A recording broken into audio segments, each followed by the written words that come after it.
to do once we get down there. So we're going to be watching Ari Lax play against Kent Ma.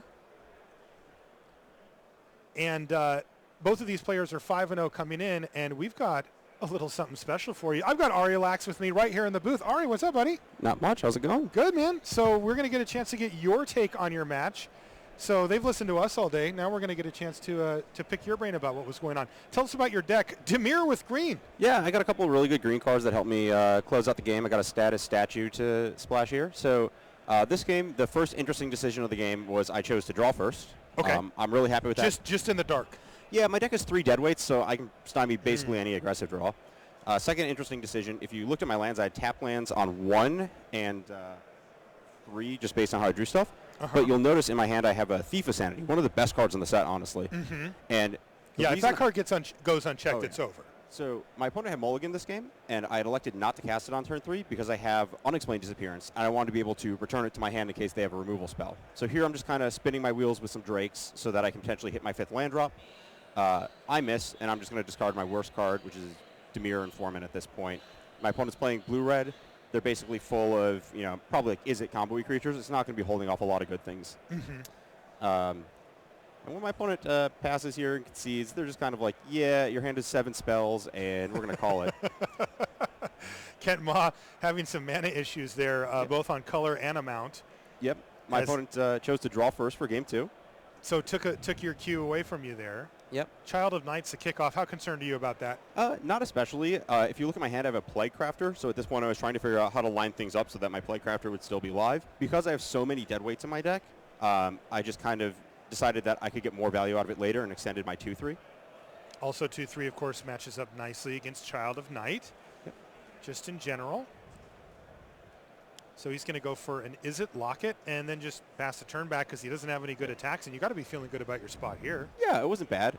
This is about the point where I also realized why he conceded game 2. If his hand was all black spells. Indeed. Again, you can see I drew my Thief of Sanity. I'm very fortunate, and I'm now trying to figure out. Very fortunate. Some would say luck sack? Yeah, a little bit. I have the decision with my Gateway Plazas. Basically, I have the card Night Veil Predator in my deck, blue, blue, black, black, but I want to play a few green cards, and I only have 1 green Guild Gate. But I'm using these to kind of effectively make my blue, blue, black, black spell really good, but also my green card's really effective. I only have to play 1 forest in my deck, and I still have 16 blue, black sources, so it's pretty good. Opponent deploys a couple hired poisoners, which are going to make my Plague Crafter a little worse. Yeah, okay.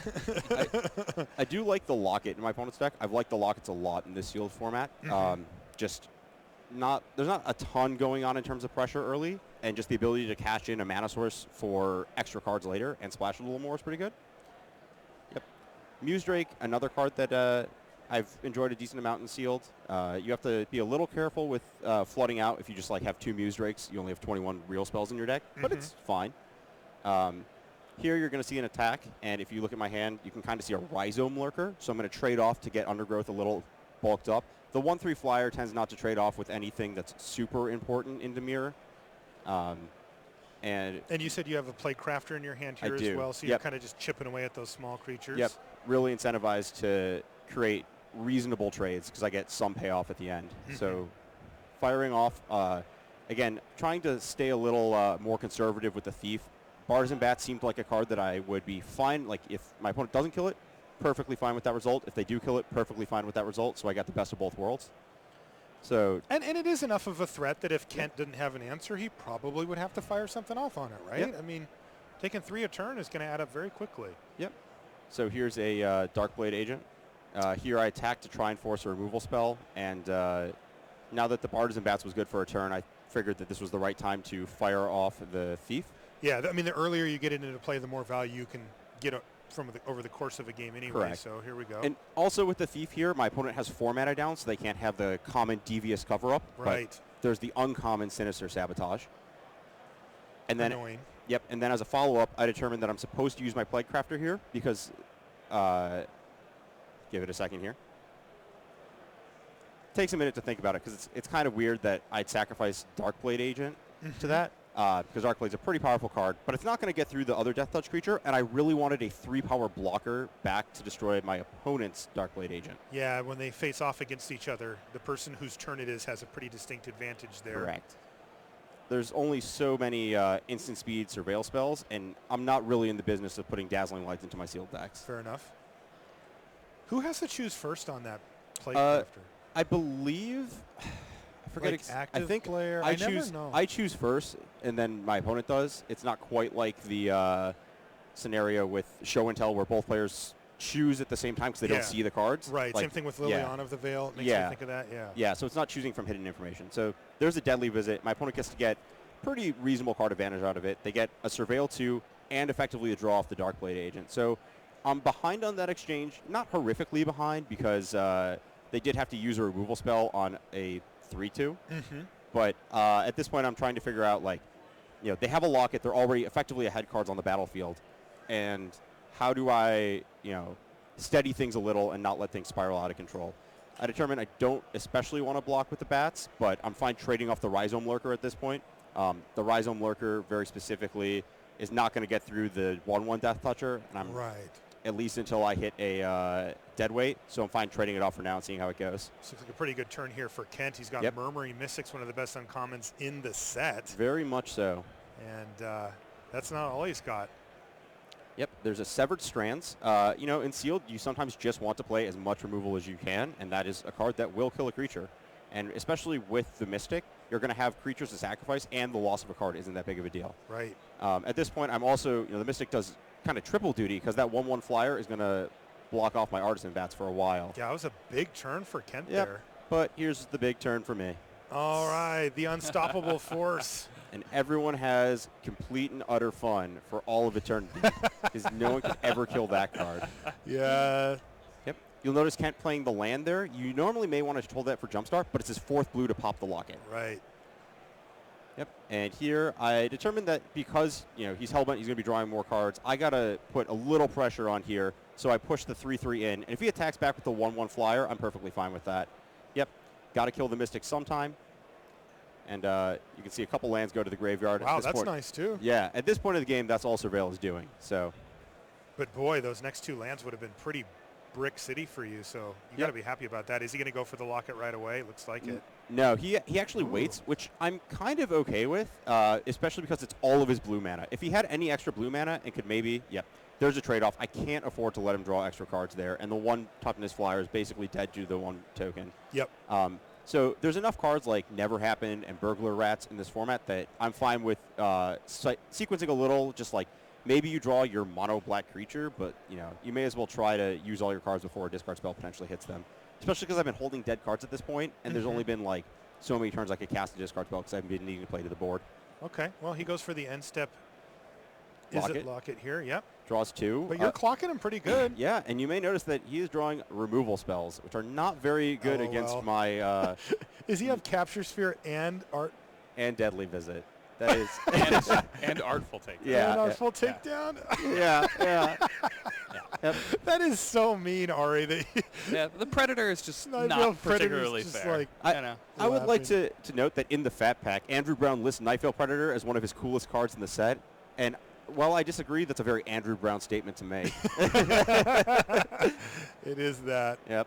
We're going to see Kent fire off this Deadly Visit on the Dimir Informant just because he needs a target and he needs a card. You can't just wait it out at 6 life against this unbeatable flyer.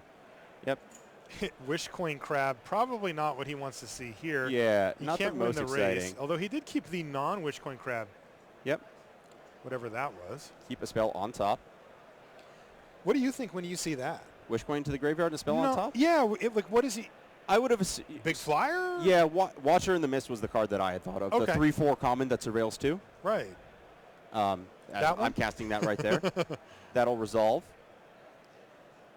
And you'll notice well, I'm going to spoil a teeny bit ahead. You'll notice he has a card that he's going to use here. So he has the Capture Sphere, which could kill a bigger creature potentially, and the Artful Takedown could kill the 4 toughness creature.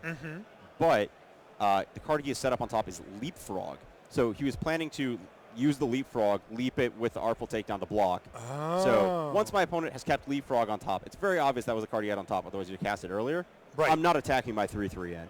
That's just kind of hanging out, especially because, like I said, I have so many dead weights. I didn't take those out against him. This is so funny. Like, Ari has a 2-for-1, and he's like, nah, dog. Yeah. Just wait.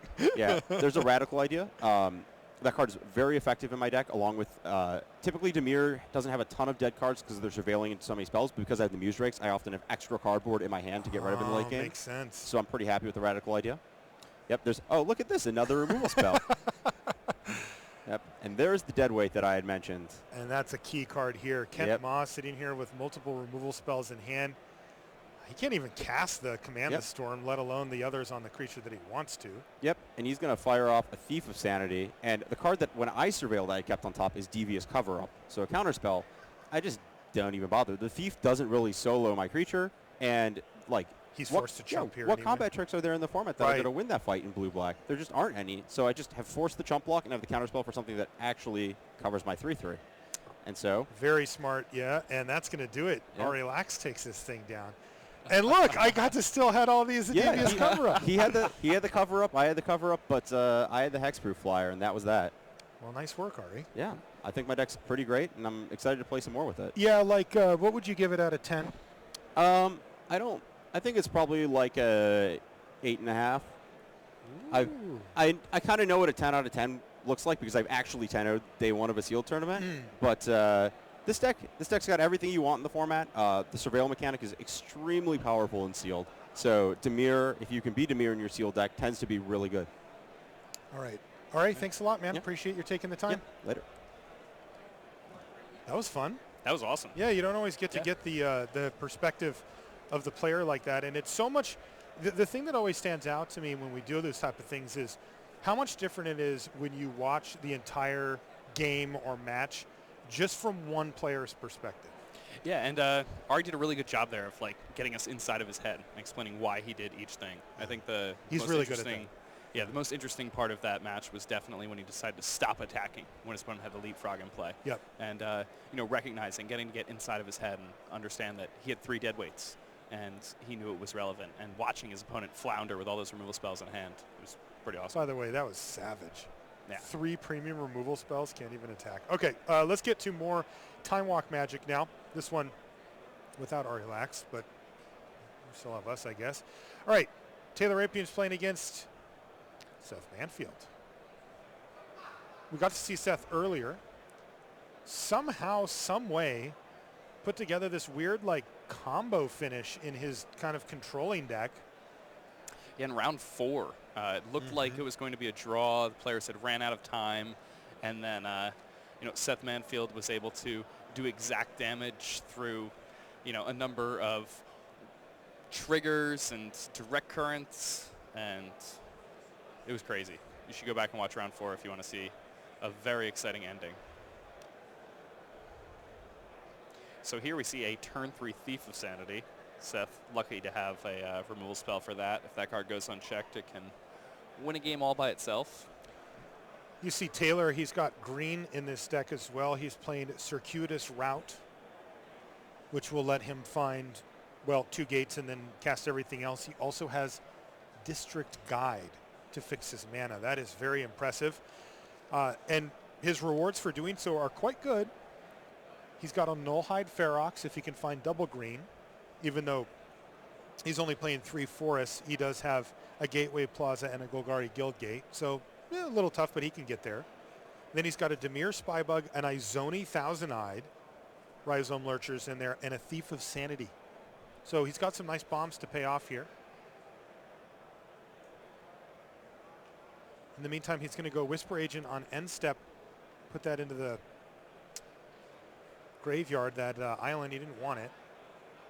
But he gets a hit for 4 and start applying pressure to numero uno. The very first time I cast a Burglar Rats, my opponent had a Nullhide Ferox in their hand. No. Really?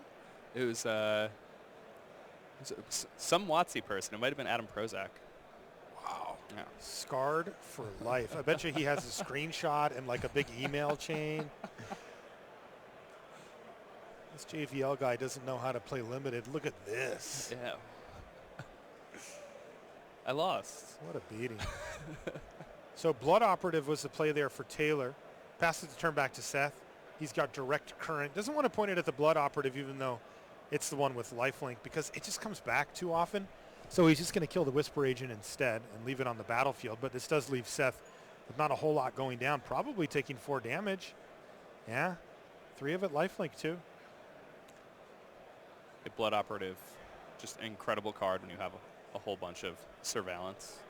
You get to constantly rebuy it. It's very good at trading. 3 power means it's trading with most things that cost 3 or less mana.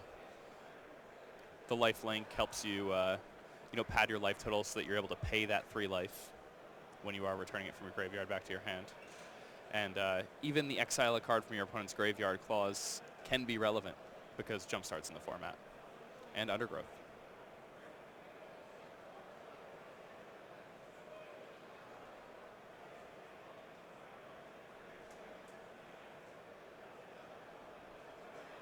Leapfrog from Manfield.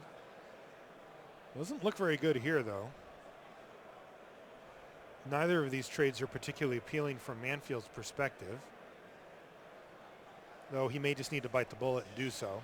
Sometimes if you trade off with Blood Operative, the other deck doesn't have a chance to get it back. It's not like they just get it back for free all the time. They do have to surveil, and you see that Taylor's playing 3 colors. It doesn't mean that he's rich with surveil, so it might be worth it to take the risk.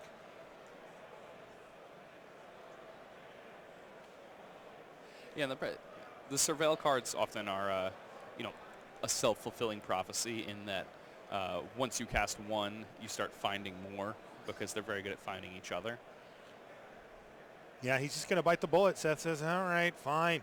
I hope you don't have a surveil card, though.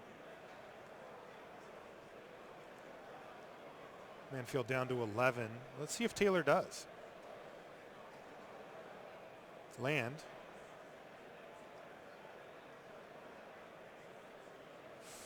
Six mana. Ooh, there's Izoni Thousand-Eyed. Taylor says, don't have Disdainful Stroke just the once, and Seth doesn't. So he's going to get a couple of 1/1 insect tokens here. They look like they have Death Touch. They don't. These are non-poisonous insects, though, so they do not. Yeah. But Taylor can cash those in for cards if he gets to untap with Izoni here. That's a card I've been really impressed with. Card I expect to have some constructed implications. Ooh, but Seth with a nice one here. Is he going to kick Connives Connive? it. Yeah. It's pretty good. Yoink. Yeah. Seth could possibly take advantage. Though it doesn't look like he's going to be able to activate Izoni anytime soon. He does have 1 black mana but no green. Yeah, maybe a Plaza in his deck or something like that. Yeah, otherwise it's just 2/3. Though very important to get that off the other side of the table. Right. Definitely a worthwhile use there of Connive.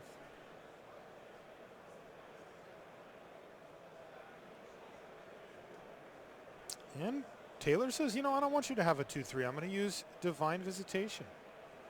Or sorry, not Divine Visitation. That would be a little weird. That's probably a good play to make before you cast the zoning, right? Izoni. That's a tough sell. It's a lot of mana. Black, black, green, green, white, white. How about Deadly Visit instead? And it gets to return a Blood Operative also. Yep. Pretty nice. Yeah, that's a key thing. I mean, he's going to replay it too this turn.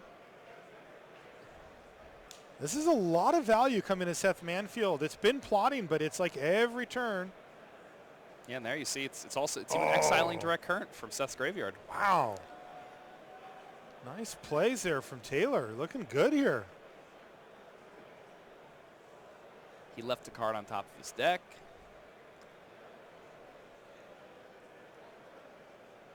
City Watch Sphinx, though, for Manfield. Tentatively holding off everything except for the Poisoner.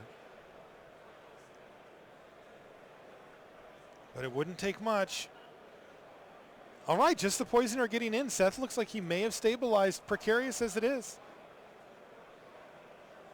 You don't want to give Seth Manfield any wiggle room. He'll get you. And Taylor, put a pass wall adept into his graveyard there with the Deadly Visit. Wow. Perhaps now wishing that he had kept that on top. Though the card he did keep on top, it looks like is a Disdainful Stroke. Okay, so potentially could take care of a big threat for Manfield. Uh-oh, though. House Guild Mage. And then somehow a Wojek bodyguard joins the fray. It looks a little weird here. But, man, that pass wall adept smiling at Taylor from his graveyard, that could be a big mistake here. It's like the jock who signs up for like the Halloween musical, and everybody's like, "Why is he hanging out here?" Sure. You know. So now Taylor Rapian is going to be, just going to attack with the 1/1 again. And Manfield gets to untap with the Guild Mage here too. He could really start using that.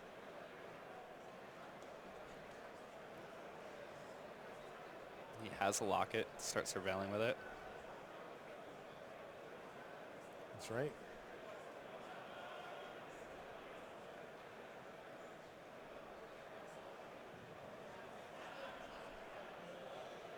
With a swamp, Manfield also can now crack the locket, yet still have the ability to use the Guild Mage on future turns. The locket up until now was his only black mana source.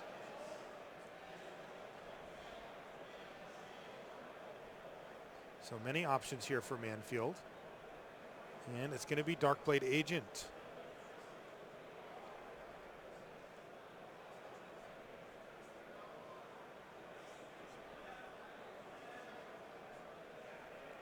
Darkblade Agent is a great common when you're dedicated to mirror deck. The one advantage for really pushing one guild hard and not splashing a whole bunch of stuff is that you do get a very nice advantage, especially when it comes to Surveil. These cards like Dimir Spybug and Darkblade Agent, these cards become dramatically more powerful when you have a lot of that in your deck.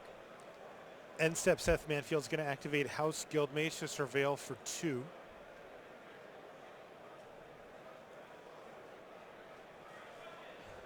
And at this stage of the game, surveilling for 2 is extremely powerful because every land you're essentially putting in your graveyard with Surveil is pretty close to having drawn a card. Reason being that you already have enough lands to cast everything you would want to. Seth really in the tank here on this Surveil. It looks like he's maybe considering just keeping both.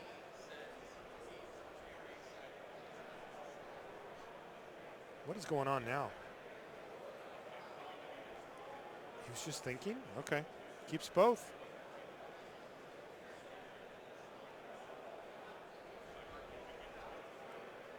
And Seth has not cast a single spell that costs 4 or more mana since Taylor left a Disdainful Stroke on the top of his deck. Pretty annoying.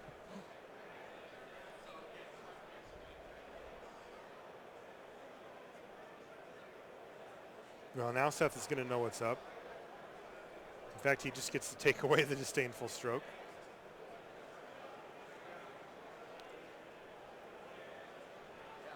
And there, Seth managing to find a place where Thought Erasure is going to be good in the mid to late game, which is a rare thing. Seth able to do that because he knows that Taylor left a card on top, and yet Taylor has not cast another card since that moment. Mm-hmm. So he knows Taylor must have something in hand.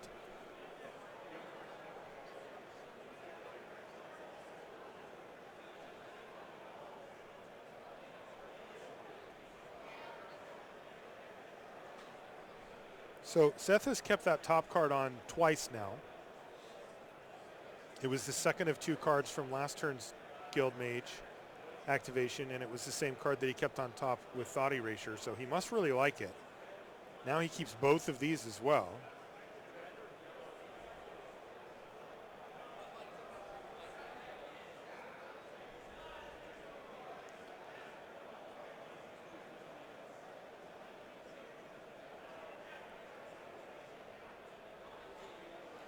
no way to deal a whole bunch of damage all spread around in Seth's deck.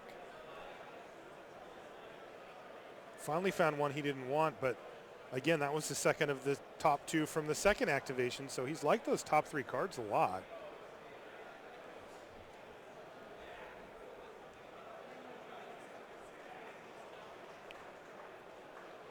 And I mean, Seth has basically set himself up at this point to never draw another land for the remainder of the game. Yep. And that's a really scary thing when you're at this stage of the game. You know that you have 9 lands in play, so there are 8 more cards in your deck that are essentially dead draws, whereas your opponent, he doesn't have to worry about that at all. Seth once again keeps both on top. If I'm sitting in Taylor's seat, I'm starting to feel pretty bad about this situation as far as getting the game over goes.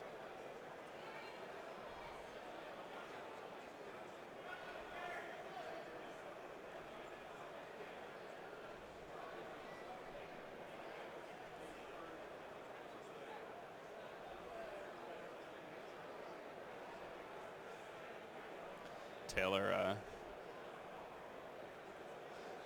drawing a not so exciting Mesmerist. Right, Vidalcan Mesmerist is going to come down here on turn 19 or whatever. Not great, not great. And we're finally going to see that Dimir Locket get cracked. But wait, there's more. House Guild Mage activation 2. Seth kind of running low on cards here. Gonna need to close this one at some point or another. You mean in his library? Yeah. Well, he's closing out all right. That City Watch Sphinx doing good work in the air. Yeah, Taylor already down to 8 here.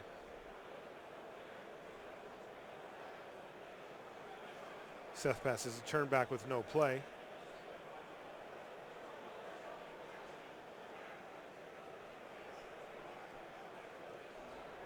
And remember, we know that Seth has Niv Mizzet in his deck, so in many ways, through all of this surveilling, it's kind of a countdown until we find, the Izzet legend pattern. Yeah, and the interesting part about that is that the countdown clock is not Seth's library, but Taylor's life total. Yeah.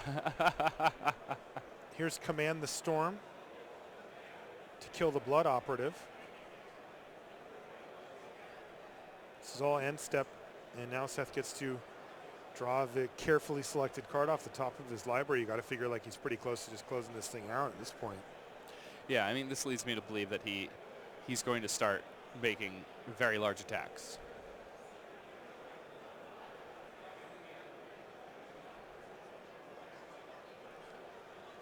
Oh, but instead, it looks like that was a clock play here from Seth. In terms of not clock the time in the round, but clock the number of turns it takes to kill the opponent, putting his opponent at 3 and preventing them from going up to 6 in the following turns. They're still in range to die to the Sphinx. Is Taylor packing it in? Because we did see Niv Mizzet, by the way, to finish things off. So the truth is that that game was well and truly in hand there for Seth Manfield, and he was able to finish. And we're going to go on to game number 2. So kick things off with a higher poisoner for Manfield. We've seen him sideboard fairly extensively using this deck. We'll see if he does so here. Well, Thought Erasure is going to kind of reveal what's going on. Wow, that's a hand right there. That is definitely a hand. Jeez, he has turn 3 Thief of Sanity, or at least he did until this happened. Yeah, so if Seth does not take Thief of Sanity, he has an answer for Thief of Sanity.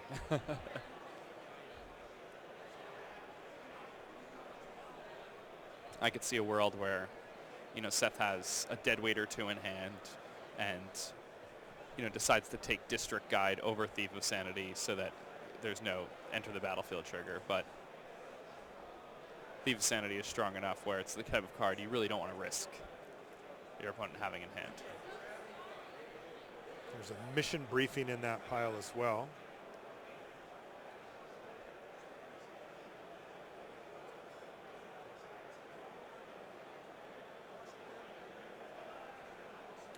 Taylor just drew our favorite, Watcher in the Mist. Oh, very nice. Yeah. District Guide is going to be the play this turn. He does need to find a couple of lands in order to get there, and this is half of that equation. Yeah, District Guide, another one of my favorite cards in this set. I've always loved this card. In original Ravnica, there was a very similar card called Civic Wayfinder. Civic Wayfinder was, my favorite common in that set. I think District Guide, the more I play with this set and the more I understand what I need in order to be playing like my 4-color, doofy, whatever I want to do decks, the more I imagine I'm going to be valuing District Guide, and I already value it very high. So this is definitely a common you need to look out for. An uncommon you need to look out for. An uncommon you need to look out for, that's what I meant. Yeah, because they made it that much better, didn't they, Jake? Letting you get a Guild Gate just really pops it over the top. Becomes a really key card. Yeah.